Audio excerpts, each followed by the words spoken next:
So I was having a discussion about Constantine, and I was expressing to the gentleman how Constantine created that there's a misconception about Constantine. We're talking about Emperor Constantine of the Roman Empire.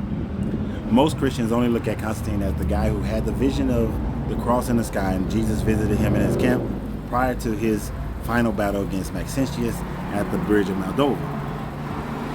Here's the misconception. First of all, Constantine never became Christian. Second, he never had a vision in the sky. He never had Jesus visit him in his camp.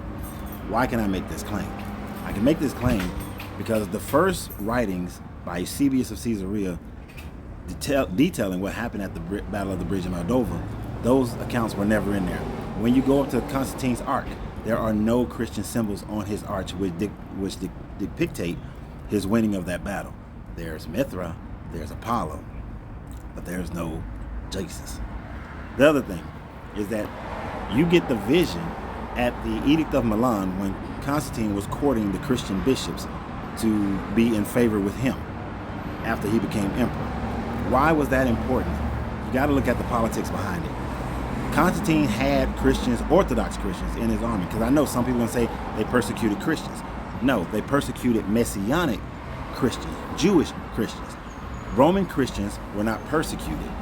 Orthodox Roman Christians weren't. Although there is evidence that some Roman Christians who were from Judea would hide and meet in secret because they know their brand of Christianity wasn't as accepted. But that's the thing. The emperor of Rome always has to win the military over. And since Maxentius had many Christians in his army, and based on what you see at Hadrian's Wall, Constantine had many Christians in his army, he had to make Christianity a legal religion.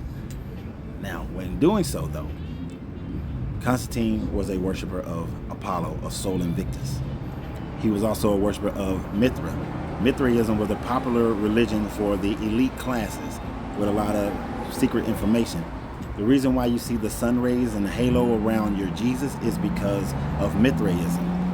Now, what Constantine did was to merge Sol Invictus, Mithra, and Jesus into one character so that all could accept him.